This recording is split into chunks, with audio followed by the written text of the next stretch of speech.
Jadi, saya ingin sepakati dulu bahwa sebetulnya kalau kita bicara akhir zaman dengan diutusnya Rasulullah SAW, maka itulah sudah masuk dalam ruangnya akhir zaman itu. Ya, cuma kita belum katakan berakhirnya zaman, kita baru katakan akhir zaman. Ya, artinya apa? Kita berada di penghujung kehidupan dunia, ya, dan akan dekat ke akhir kehidupannya, artinya selesai di dunia ini, karena dengan risalah selesai, maka tinggal umat menjalani sampai batas yang Allah tentukan. Ya, batas waktu yang telah Allah tetapkan, kalau menunjuk kepada waktu spesifiknya, detiknya, menitnya, sampai jamnya, disebut dengan sa'ah namanya, as-sa'ah. Ya. Nanti di periode ini ada kejadian-kejadian, ya, di mana segala hal bisa muncul, ya, bisa terjadi banyak hal nanti kita sebutkan, baik itu nanti huru-hara, baik itu banyak musibah, baik itu nanti selesai kehidupan, wafat, bangkit, sesuatu terjadi. Sesuatu yang banyak terjadi, bangkit dan sebagainya disebut dengan qiyamah namanya. Ya, asalnya qiyam, sifatnya ditambah ta disebut dengan qiyamah. Karena itu nanti peristiwanya disebut dengan yaumul qiyamah. Yaumul qiyamah. Ya. Nanti ada surah Al-Qiyamah, surah ke-75, gitu kan? La uqsimu biyaumil qiyamah. Ini peristiwanya. Tapi kalau kita ingin menunjuk kepada waktunya spesifik, ya, berakhir nih waktunya, selesai, sehingga terjadi kiamat yang dimaksudkan. Kita serap ke dalam bahasa Indonesia menjadi kiamat. Ya, berakhir waktunya disebut dengan sa'ah. Sa'ah menunjuk kepada, kalau sekarang dalam bahasa Arab standar sekarang sa'ah disebut jam. Ya, jam ada detiknya, kan sa'alan. Jam berapa sekarang? Ya, sampai ke detiknya, sampai ke menitnya dan seterusnya, itu menunjuk kepada waktu ini disebut dengan sa'ah.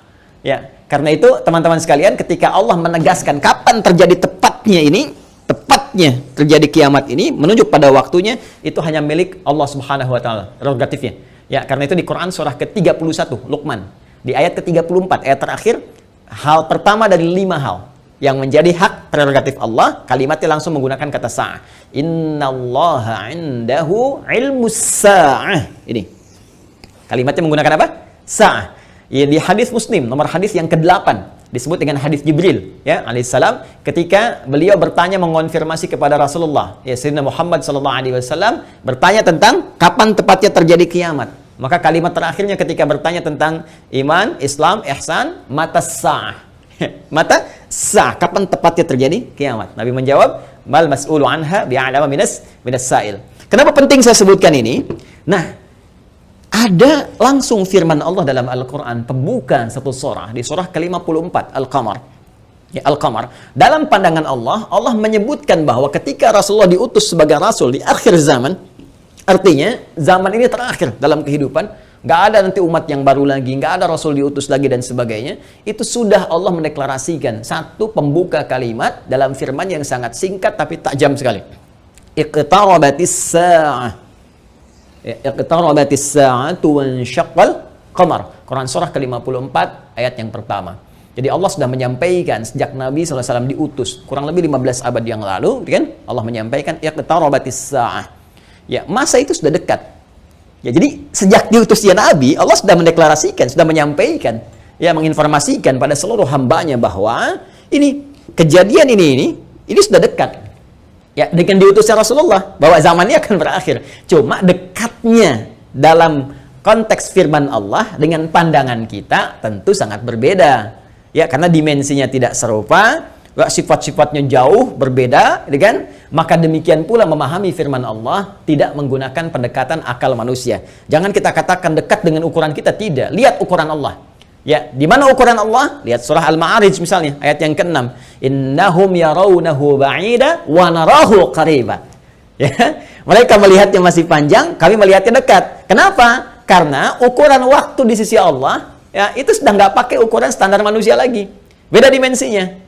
Ya, kita keluar dari wilayah kita di Indonesia dengan Malaysia sudah beda 1 jam. Ya, kita bisa ke Amerika, ke Kanada, itu sudah beda terbalik. Bisa di sini siang, sana malam. Ya, baik. Jadi apalagi kita ukur dengan konteks kehidupan akhirat. Ya, ya, ketika Allah berfirman dengan kita di sini, ya, antara kehidupan di luar bumi, di langit saja misalnya, itu yang sudah tidak ada gravitasi lagi, sudah gravitasi 0, itu perbedaan waktunya sudah berbeda jauh. Makanya ketika Al-Quran menginformasikan fi yaumin kana miqdaruhu alf sanatin mimma ta'udun, ya ada 1 tahun bisa beda 1000 tahun. Dalam konteks orang dihukum di neraka bisa setahunnya, seharinya serasa 50.000 tahun, sehari bisa 1000 tahun. Artinya kalau Allah katakan misalnya 7 hari, berarti masih 7.000 tahun ya. Ya, 2 hari berarti masih 2.000 tahun dalam konteks terkecilnya, dalam pandangan kita. Tapi kita tidak tahu kapan itu terjadi. Secara singkat, Allah sudah mengatakan bahwa sejak Rasulullah SAW diutus, ini keadaan sudah akhir zaman.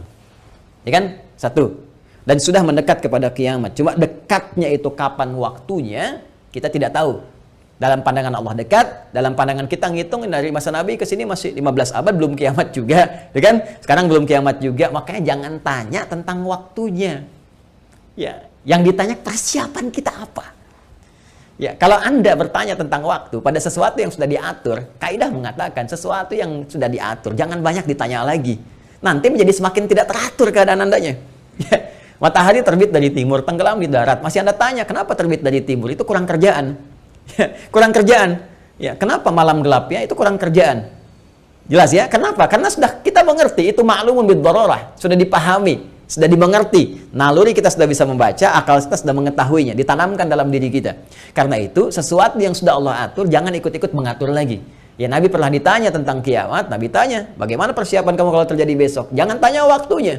Karena Allah rahasiakan semua itu supaya memberikan getaran pada jiwa kita dan katalis pada diri kita untuk meresponnya dengan semangat beramal dan menyiapkannya. Itu poinnya. Baik, jadi kalau kita sudah pahami ini semua, bahwa kita hadir saat ini, aktivitas kita ada di penghujung zaman, artinya memang kita sudah berada di akhir zaman, tapi kita tidak tahu kapan zaman berakhir. Tapi kita bisa melihat tanda-tanda yang disampaikan Rasulullah SAW di setiap perubahan-perubahan yang terjadi di akhir zaman itu. Perubahan-perubahan inilah yang menjadikan kita mesti menghadapi tantangan-tantangan yang dimaksudkan. Karena setiap era perubahan tadi itu ada tantangannya tersendiri, tahadiyatnya sesuai dengan karakteristik umatnya. Nah, pertanyaannya, apa yang diinformasikan oleh Rasulullah di zaman beliau berupa tantangan-tantangan, sampai perubahan-perubahan setelah masa-masa beliau kemudian wafat, bagaimana prediksi-prediksi yang disampaikan oleh para sahabat, ini yang coba kita uraikan. Dan di antara uraian itu, ada yang teman-teman sebut dengan petaka-petaka. Ada yang kita istilahkan dengan musibah-musibah. Seperti apa musibah yang digambarkan itu di setiap waktu-waktu yang berganti sepeninggal Nabi SAW. Itu yang coba kita turunkan. Lalu kita akan mengaji bagaimana Nabi memberikan petunjuk kepada kita dengan izin Allah Subhanahu wa taala, saking sayangnya kepada kita, supaya setiap umat yang mengalami masa-masa itu lulus menghadapi ujiannya. Itulah rahman Allah Subhanahu wa taala. Itulah di antara sifat Rasulullah yang disebut dengan rahmatan lil alamin, saking cintanya kepada seluruh pengikut beliau, umat beliau, maka beliau memohon kepada Allah diberikan petunjuk oleh Allah, begini, setiap era ini nanti akan ada begini, nanti kamu akan hadapi begini, begini cara menghadapinya, begini cara menjaganya. Kalau kita lakukan itu dengan baik, maka Allah akan menyelamatkan kita dari keadaan-keadaan yang dimaksudkan dan lulus kita ujian sampai kita menghadap kepada Allah Subhanahu wa taala. Kehidupan ini sebentar. Ya, sebentar. Jadi kalau kita terlampau banyak mainnya, sayang. Ya, pada akhirnya kan selesai. Karena itu patut kita menata diri dengan baik supaya maksimal kita bisa hadapi. Nah, mari kita turunkan. Kalau sudah paham ini, mohon maaf ya, saya izin hapus dulu. Bismillah. Saya berikan kesimpulan dulu sejenak. Jadi jangan lantas nanti diartikan akhir zaman, kiamat gitu kan. Padahal kita juga sedang di akhir zaman sekarang. Dan Rasulullah diutus Rasul akhir zaman. Sekarang kita ustadznya ustadz akhir zaman gitu kan. Dan kalau ada presiden akhir zaman, menteri akhir zaman, lurah akhir zaman, termasuk juga sekolah-sekolah akhir zaman dan sebagainya. Tapi zaman itu sampai berakhir seperti apa tahapan-tahapannya, bagaimana ujiannya, itu yang kita lihat ya. Di kesimpulan pertama, 1, tentang akhir zaman sudah kita bahas ya, adalah satu era terakhir ya, era terakhir dari umat manusia yang beraktivitas ya kan di bumi. Ini dia era terakhir dari umat manusia yang beraktivitas di bumi. Jelas ya? Nah, ditandai dengan diutusnya rasul terakhir yaitu Rasulullah Sayyidina Muhammad sallallahu alaihi wasallam, ya kan? Sallallahu alaihi wasallam. Nah, kemudian karena siap Rasul itu membawa petunjuk, juga diberikan petunjuk berupa hudan terakhir.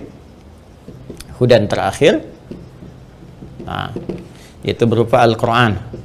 Karena Al-Quran pun ketika diturunkan Allah menyebut dengan hudan. Buka Quran surah kedua Al-Baqarah di ayat 185.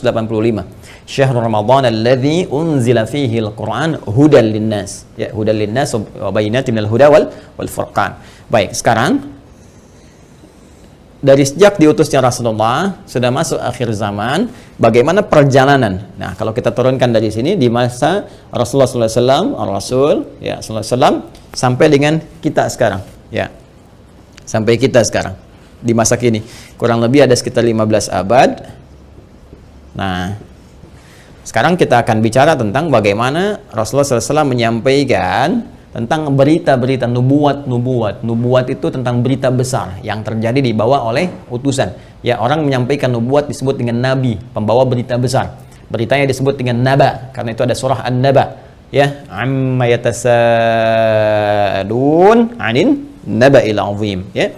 Nah, ini nanti ada nubuat-nubuat beliau yang disampaikan kepada para sahabatnya, terlacak sampai dengan ke kita tentang peristiwa-peristiwa yang terjadi di masa-masa sampai mendekat kepada waktunya berakhir, as-sa'ah, ya, as-sa'ah. Ya. Ini karena akhir di sini, akhir selesai gitu, nggak bisa ditulis lagi. Dan karena kita di sini ya dekat ya, tapi kan nggak tahu masanya kapan. Jadi kurang lebih ginilah, ya, supaya agak ngeles sedikit bahwa papan tulisnya udah nggak cukup. Jadi gini ya, teman-teman sekalian, ya, turunkan ke sini. Baik, sekarang saya beri contoh begini misalnya. Ya, ini hadis yang populer saja. Saya langsung ambil dari hadis riwayat Muslim. Hadis riwayat Imam Muslim. Ya, nomor hadis yang ke-8. Nanti ada bab tentang iman, Islam dan ihsan. Ya, dikenal juga dengan hadis Jibril dan banyak dikutip oleh para ulama, termasuk juga Al-Imam An-Nawawi dalam Al-Arba'in. Dari 42 hadis, beliau mengutip ini, teman-teman sekalian, di hadis yang kedua setelah innamal a'malu binniyat, masuk hadis ini.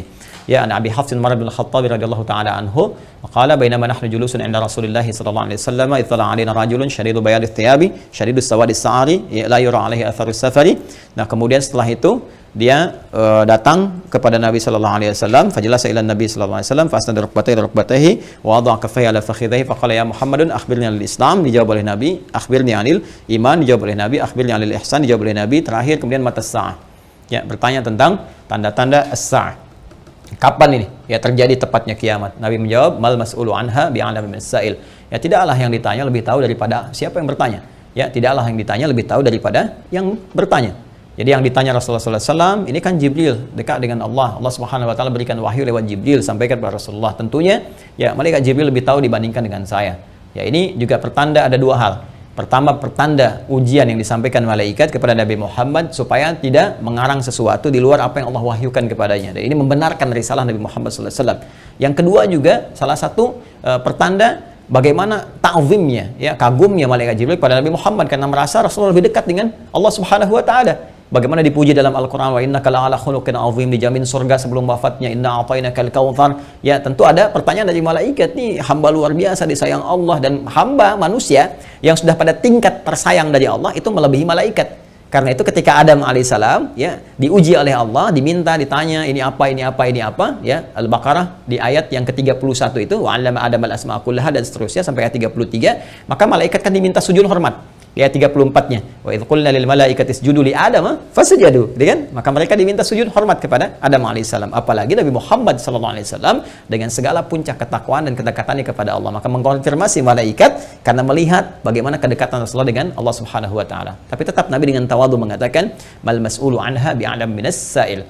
Ya, kemudian bertanya an amaratiha, maka akhbirni, ya, an amaratiha, maka sampaikan kepadaku. Ya, informasikan maksudnya kepada malaikat Jibril ini supaya didengar oleh sahabat-sahabat yang lain dan disampaikan kemudian kepada generasi setelahnya sampai dengan ke kita.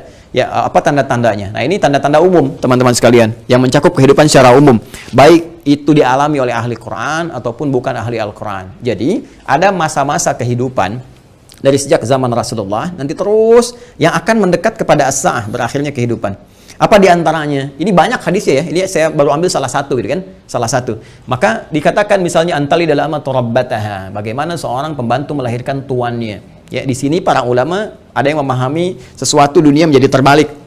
Ya, suatu dunia menjadi terbalik. Kalau kita lihat tekstual kan nggak mungkin, oh, pembantu kok lahiran tuan, kan nggak mungkin. Tapi ada yang mengartikan banyak hal. Ya, keadaan menjadi terbalik. Ya, misalnya, mohon maaf ya, kan biasanya tuan yang mengatur pembantu, sekarang pembantu ngatur tuan. Ya, jadi nanti ditafsir dengan hadis-hadis lain, ketika yang benar disalahkan, yang salah dibenarkan. Kemudian pembantu melahirkan tuan, ada yang mengartikan dengan perzinahan, ya selingkuh antara pembantu dengan tuan, dengan majikannya dan sebagainya, atau majikan memanfaatkan tuan dan sebagainya. Ya, ada kalimat-kalimat seperti itu. Wa antaral khufata rawatal alata. Ya, kemudian Anda bisa melihat kata Nabi sallallahu alaihi wasallam bagaimana pada masa itu orang-orang Baduy yang ya dari jauh dari pedesaan tiba-tiba mendapatkan sesuatu yang luar biasa sampai ya tatawaluna fil bunyan, lomba mendirikan bangunan.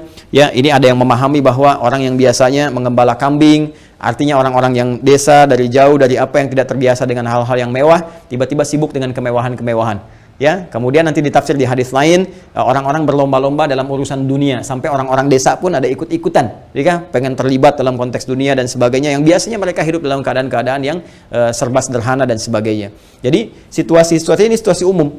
Ya, nanti ada hadis terkait dengan banyak menyebar penyakit-penyakit yang menular, yang jarang ada obatnya dan sebagainya. Ini masih persoalan-persoalan umum yang dengan umum ini dialami oleh semua orang.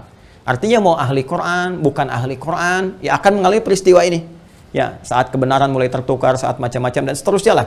Ya, tapi alhamdulillah kita nanti masih dilindungi dengan hadirnya hadis-hadis lain. Ya, masih ada ulama-ulama. Walaupun nanti mesti hati-hati ketika ulama banyak yang diwafatkan Allah Subhanahu Wa Taala. Sekarang kurang lebih sudah di atas 400 dari situasi pandemi saya di Indonesia saja. Itu bukan yang kaleng-kaleng, itu ulama-ulama yang memang ahli pesantren, ahli dzikir, ahli ilmu dan sebagainya. Mesti hati-hati juga. Ya, alhamdulillah kita masih ada orang-orang yang istighfar, bangun di malam hari, orang-orang yang mendekat kepada Allah, orang-orang yang taubat, masih kita dilindungi oleh Allah. Ya, jadi keadaan-keadaan ini, tapi petunjuk-petunjuk ke arah ini sudah mulai terasa. Artinya Nabi menyampaikan setelah kehidupan beliau akan dialami masa-masa ini. Ya, jadi masa-masa ini sudah terjadi fitnah kubra dari masa tabi'in, ya, dari masa sahabat akhir-akhir ke tabi'in. Setelah itu kan ada juga peristiwa-peristiwa ini. Sampai juga di kita sekarang pun kita rasakan peristiwa itu. Tapi jangan disimpulkan berarti besok kiamat.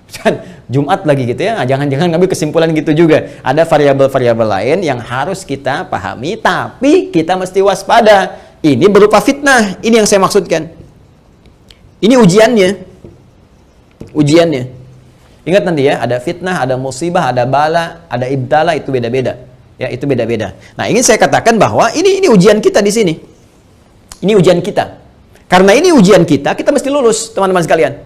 Nah, sekarang jangan langsung kita pahami ini kiamat besok ini. Tidak. Nabi ingin mengatakan di masa depan ada tantangan-tantangan tuh akan begini. Dan ini kalau tantangan-tantangan ini nggak bisa dihadapi, sudah ini akan menjadi variabel yang mempercepat terjadinya kiamat. Artinya cepat menuju ke arah ini. Ya. Kalau orang udah nggak bisa dikendalikan, nggak ada orang jujur semua, orang semua berperilaku maksiat, orang semua berperilaku fahsya, mungkar dan sebagainya, ini mempercepat. Tapi kalau kita bisa lulus ujian-ujian ini, minimal rahmat Allah kita dapatkan.